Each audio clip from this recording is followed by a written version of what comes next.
Hello friends, welcome back to our YouTube channel TS exam में। Friends, आज हम Uttar Pradesh police के पिछले वर्ष के जो 2024 में पेपर हुआ था उसके मोस्ट इम्पॉर्टेंट जीके क्वेश्चन लेके आए हैं, जो कि बहुत इंपॉर्टेंट होने वाला है यूपी होम गार्ड एग्जाम के लिए। तो ये वीडियो बहुत इंपॉर्टेंट है, वीडियो के एंड तक जरूर बने रहेगा। और अभी तक हमारे चैनल को सब्सक्राइब नहीं किया है तो सब्सक्राइब कर दीजिए। चलिए हम लोग वीडियो को स्टार्ट करते हैं। तो दोस्तों, यहाँ पे हम लोग का पहला क्वेश्चन है, भारतीय संविधान सरकार की संसदीय प्रणाली का प्रावधान करता है। यह प्रणाली किस देश के मॉडल पर आधारित है? दोस्तों, इसके कहने का मतलब है कि जो भारतीय संसद है वो किस देश से लिया गया है। तो दोस्तों, वो यूनाइटेड किंगडम से लिया गया है, इसे याद कर लीजिए। इसी के साथ इसका ऑप्शन ए करेक्ट हो जाता है। हम लोग का अगला क्वेश्चन है प्रश्न नंबर 2, एमपीसी का पूर्ण रूप है।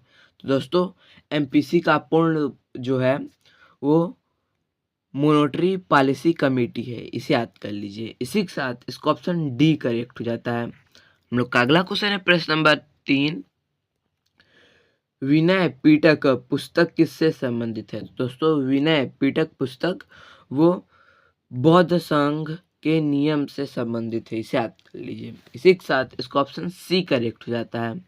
हम लोग का अगला क्वेश्चन है प्रश्न नंबर 4, जीडीपी की गणना और जारी करने के लिए कौन सा भारतीय संगठन जिम्मेदार है? तो दोस्तों, राष्ट्रीय सांख्यिकी कार्यकाल एनएसओ जिम्मेदार है, इसे याद कर लीजिए। हम लोग का अगला क्वेश्चन है प्रश्न नंबर 5, क्राइम एंड पनिशमेंट किस लेखक द्वारा लिखी गई है? तो दोस्तों, crime and punishment Fyodor Dostoevsky के द्वारा लिखी गई है, इसे याद कर लीजिए, फ्योदोर दोस्तोयेव्स्की।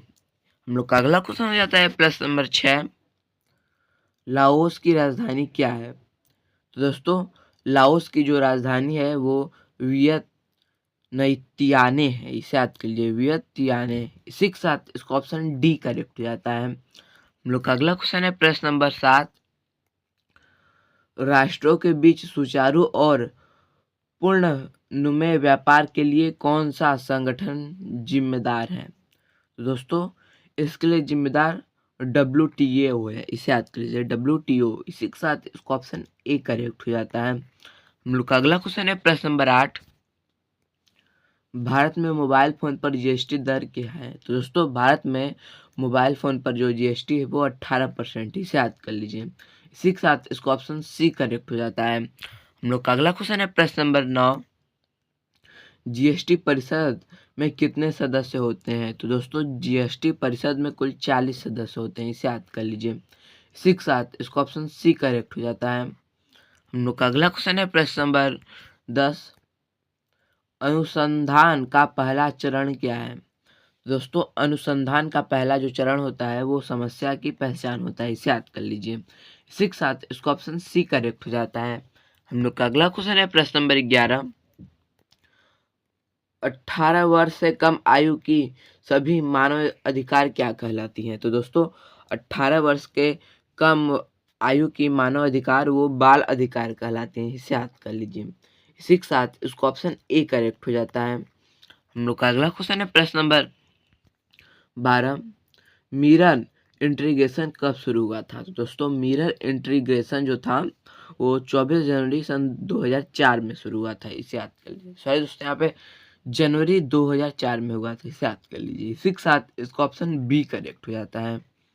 हम लोग का अगला क्वेश्चन है प्रश्न नंबर 13, सोशल मीडिया पर टीबीटी का क्या अर्थ है? तो दोस्तों, सोशल मीडिया पर टीबीटी का अर्थ है थ्रोबैक थर्सडे, इसे याद कर लीजिए। इसी के साथ इसका ऑप्शन सी करेक्ट हो जाता है। हम लोग का अगला क्वेश्चन है प्रश्न नंबर 14, क्रिस्पर केस 9 तकनीक का उपयोग किसके लिए किया जाता है? तो दोस्तों, क्रिस्पर केस 9 का उपयोग दोस्तों वो जीन संपादन के लिए किया जाता है, इसे याद कर लीजिए। इसी के साथ इसका ऑप्शन ए करेक्ट हो जाता है। हम लोग का अगला क्वेश्चन है प्रश्न नंबर 15, राष्ट्रीय समुद्री दिवस 2024 का थीम क्या है? तो दोस्तों, राष्ट्रीय समुद्री दिवस 2024 का जो थीम था वो नेविगेशन पर फ्यूचर सेफ्टी फर्स्ट, ये थीम था उसका, याद करिए, navigating the future safety first.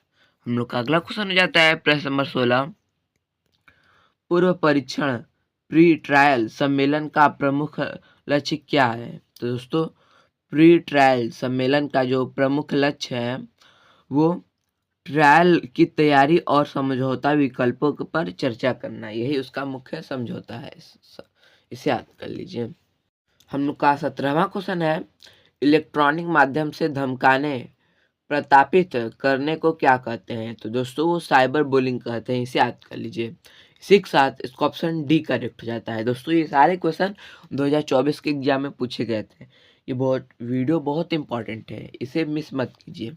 हम लोग का अगला क्वेश्चन है प्रश्न नंबर 18, भविष्य की वैश्विक अर्थव्यवस्था में एआई की भूमिका क्या है? तो दोस्तों इसका आंसर हो जाता है नवाचार और आर्थिक वृद्धि को बढ़ावा देना, यही एआई का मुख्य कार्य है, इसे याद कर लीजिए। इसी के साथ इसका ऑप्शन बी करेक्ट हो जाता है। हम लोग का अगला क्वेश्चन है प्रश्न नंबर 19, महात्मा गांधी के नेतृत्व में पहला सफल सत्याग्रह क्या हुआ था? दोस्तों पहला सफल सत्याग्रह चंपारण था, इसे याद कर लीजिए। इसी के साथ इसका ऑप्शन डी करेक्ट हो जाता है। हम लोग का अगला क्वेश्चन है प्रश्न नंबर 20, भारत छोड़ो आंदोलन किसके जवाब में शुरू हुआ था? तो दोस्तों भारत छोड़ो आंदोलन जो था वो क्रिप्स मिशन के आंदोलन में शुरू हुआ था, इसे याद कर लीजिए। इसी के साथ इसका ऑप्शन ए करेक्ट हो जाता है। हम लोग का अगला क्वेश्चन है प्रश्न नंबर 21, भारतीय संविधान का कौन सा अनुच्छेद राज्यों के गठन और सीमाओं में परिवर्तन से संबंधित है? तो दोस्तों वो अनुच्छेद 3 है, इसे याद कर लीजिए। इसी के साथ इसका ऑप्शन बी करेक्ट हो जाता है। हम लोग का अगला क्वेश्चन है प्रश्न नंबर 22, रबी फसलें कब काटी जाती हैं? तो दोस्तों वो मई में काटी जाती हैं, इसे याद कर लीजिए। इसी के साथ इसका ऑप्शन बी करेक्ट हो जाता है। हम लोग का अगला क्वेश्चन है प्रश्न नंबर 23, राष्ट्रीय सुरक्षा गार्ड एनएसजी का मुख्य उद्देश्य क्या है? तो दोस्तों एनएसजी का जो मुख्य उद्देश्य है वो आतंकवादी विरोध का अभियान यानी आतंकवादियों को खत्म करना, ये उसका मुख्य उद्देश्य, इसे याद कर लीजिए। इसी के साथ इसका ऑप्शन सी करेक्ट हो जाता है। हम लोग का अगला क्वेश्चन है प्रश्न नंबर 24, अम्ल वर्षा के लिए मुख्य रूप से कौन सी गैस जिम्मेदार है? तो दोस्तों अम्ल वर्षा के लिए मुख्य रूप से सल्फर डाइऑक्साइड जिम्मेदार है, इसे याद कर लीजिए। हम लोग का अगला क्वेश्चन है प्रश्न नंबर 25, पवन ऊर्जा का सबसे बड़ा उत्पादक देश है? तो दोस्तों पवन ऊर्जा का जो सबसे बड़ा उत्पादक देश है वो चीन है, इसे याद कर लीजिए। इसी के साथ इसका ऑप्शन डी करेक्ट हो जाता है। दोस्तों हमारी वीडियो का एंड हो चुका है। अगर आपको यह वीडियो अच्छा लगा तो इसे जरूर से जरूर लाइक करें, अपने दोस्तों में शेयर करना ना भूलें। मिलते हैं आपसे अगले वीडियो में। वीडियो का एंड तक देखने के लिए धन्यवाद।